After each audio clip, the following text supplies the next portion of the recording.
Samantala, makakausap naman natin sa linya ng telepono si Direktor Claudio Yucot ng Office of Civil Defense, Bicol Region.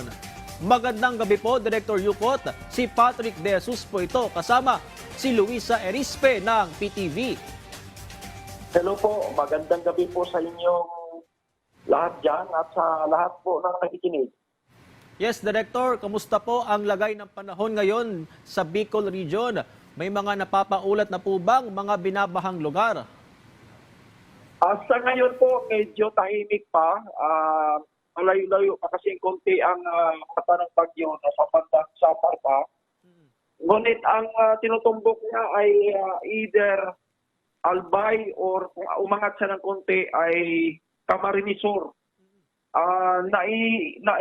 Preemptively evacuated na natin yung mga nasa flood prone at saka landslide prone areas ng Camarines Sur, Camarines Norte, Albay at saka Catanduanes sa ngayon.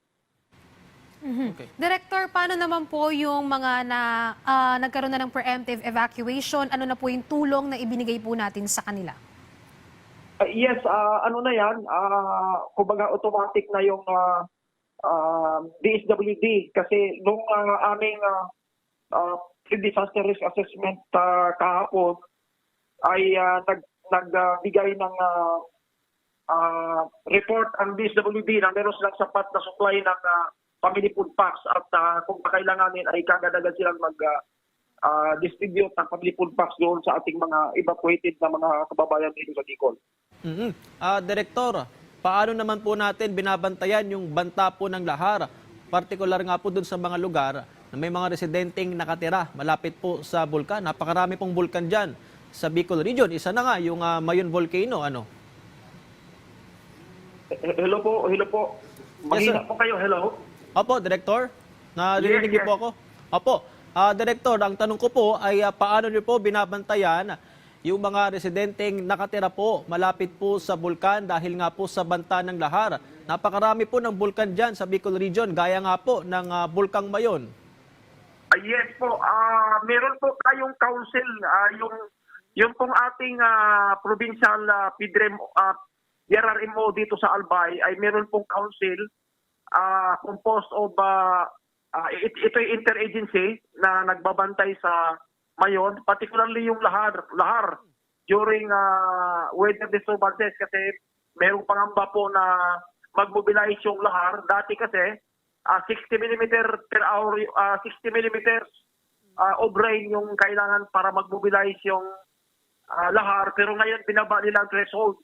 40 mm na lang ang ulan at dito'y mag-mobilize na.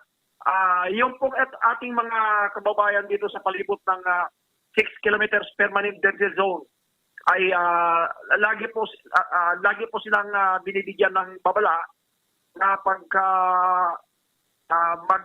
yung ating mga rain gauges ay mag-indicate na magkaroon ng 40 millimeters of rain na ibagsak dito sa palibot ng Mayon, ay kailangan na silang ilikas.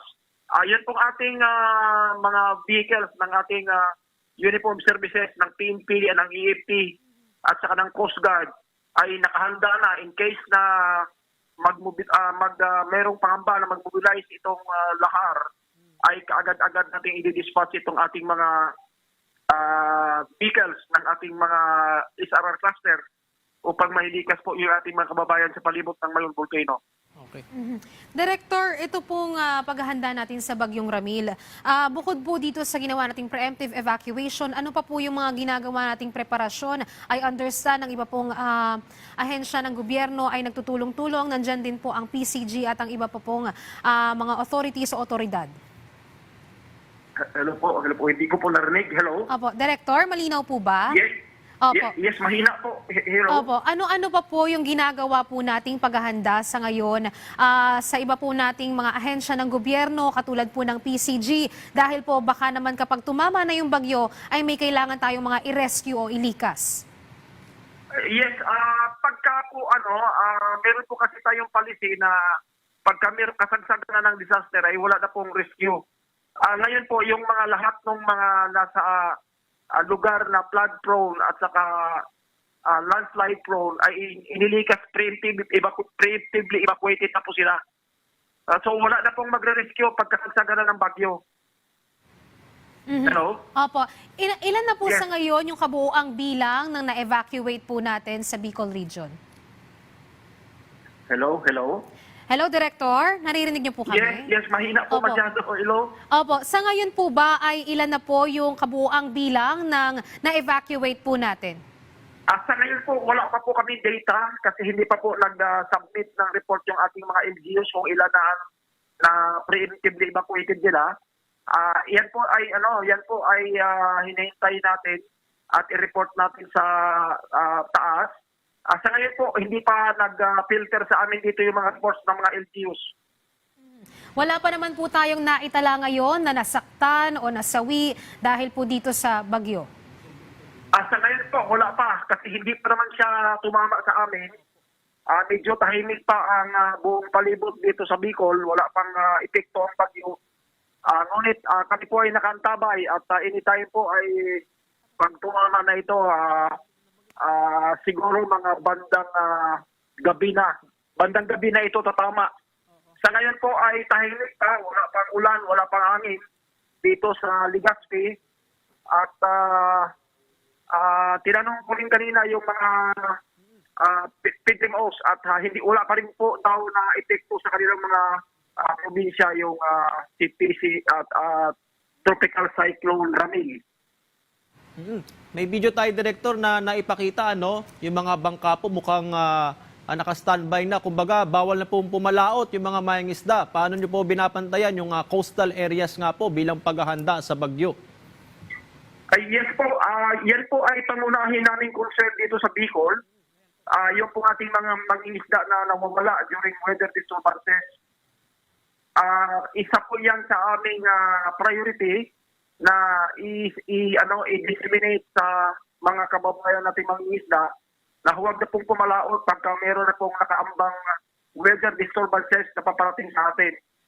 Nakipagtulungan po tayo sa mga LGUs at saka sa Philippine Coast Guard regarding po dyan at siguraduhin na yung po ating mga mangingisdang residente dito sa buong Kabikulan ay mabisuhan na huwag na silang pumalaot at meron pong nangangambang weather disturbance.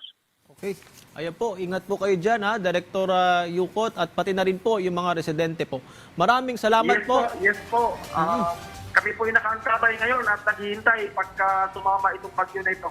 Yes, sir. Maraming salamat po, Director Claudio Maraming Yukot. salamat din po. Opo, mula nga po sa Office of Civil Defense, Bicol Region.